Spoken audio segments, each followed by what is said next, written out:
di kelompok 13 membahas pertemuan 14, yaitu bisnis internasional.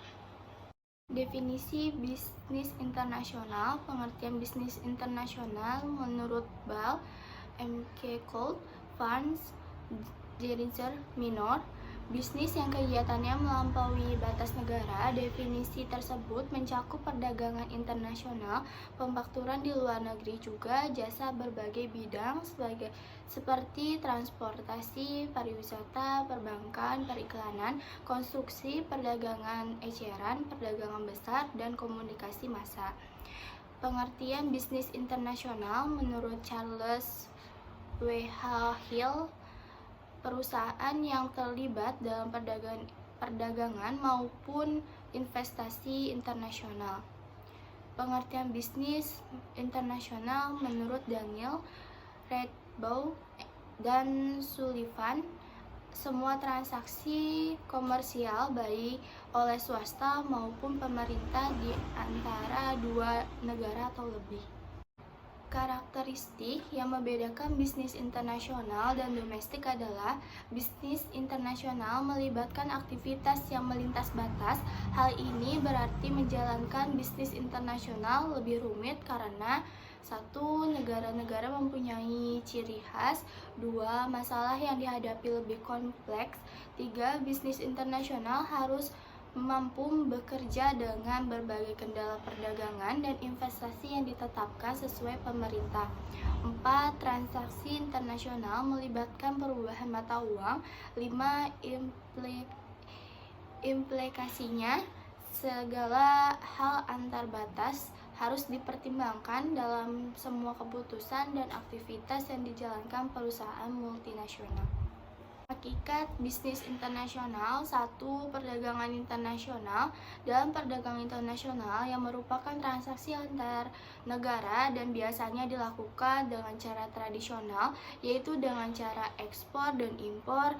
Dengan adanya transaksi ekspor dan impor tersebut, maka neraca perdagangan antar negara, balance of trade. 2. Pemasaran internasional. Pemasaran internasional yang merupakan keadaan suatu perusahaan dapat terlibat dalam suatu transaksi bisnis dengan negara lain, perusahaan antara lain maupun masyarakat umum di luar negeri. Transaksi bisnis internasional ini pada umumnya merupakan upaya untuk memasarkan hasil produksi di luar negeri. Alasan melaksanakan bisnis internasional. 1. Spesialisasi antar bangsa-bangsa. Dalam hubungan dengan keunggulan atau kekuatan tertentu beserta kelemahannya itu, maka suatu negara harus menentukan pilihan strategis untuk memproduksikan suatu komoditi yang strategis, yaitu memanfaatkan semaksimal mungkin kekuatan yang ternyata benar-benar paling unggul sehingga dapat menghasilkan secara efisien dan paling murah di antara negara-negara yang lain. 2. Menitik beratkan pada monopoli yang memiliki kelemahan paling kecil di antara negara-negara lain. 3. Itu mengkonsentrasi perhatiannya untuk memproduksikan atau menguasai komoditi yang memiliki kelemahan yang tertinggi bagi negerinya. Keunggulan absolut. Suatu negara dapat dikatakan memiliki keunggulan absolut apabila negara itu memegang monopoli dalam berproduksi dan perdagangan terhadap produk tersebut.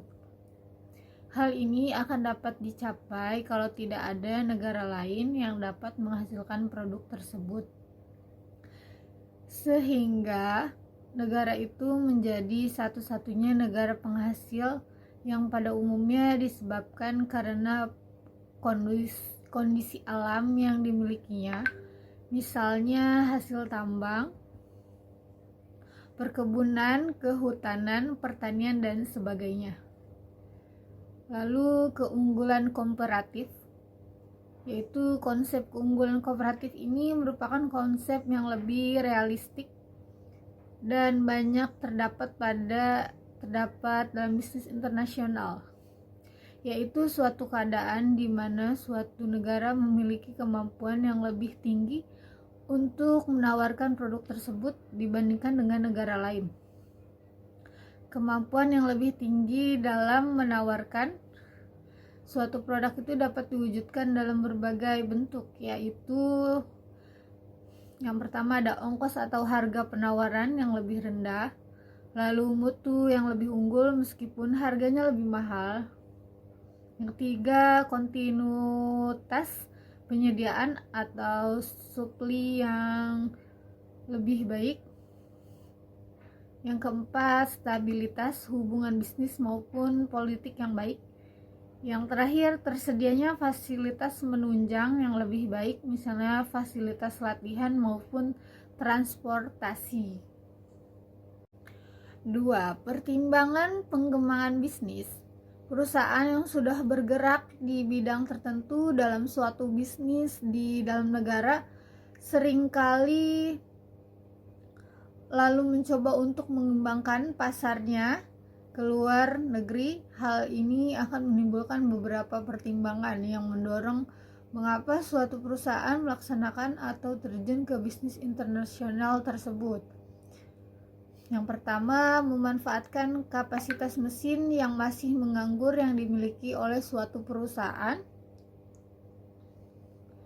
Yang kedua, produk tersebut di dalam negeri sudah mengalami tingkat kejernihan dan bahkan mungkin sudah mengalami tahapan penurunan, decline phase, sedangkan di luar negeri justru sedang berkembang, growth.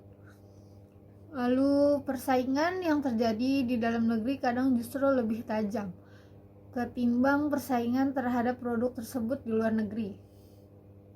Selanjutnya, mengembangkan pasar baru ke luar negeri merupakan tindakan yang lebih mudah ketimbang mengembangkan produk baru di dalam negeri.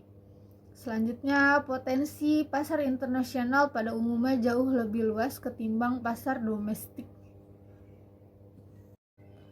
Selanjutnya, hambatan bisnis internasional, hambatan dalam memasuki bisnis internasional, hambatan perdagangan internasional, ada batas kota dan tarif bea masuk, perbedaan bahasa, sosial budaya, kultural, kondisi politik dan hukum atau perundang-undangan. Selanjutnya, hambatan operasional, perbedaan mata uang antar negara, kualitas sumber daya yang rendah, pembayaran antar negara sulit dan risikonya besar, adanya organisasi regional. Sekian presentasi dari kelompok 14, kurang lebihnya mohon maaf. Wassalamualaikum warahmatullahi wabarakatuh.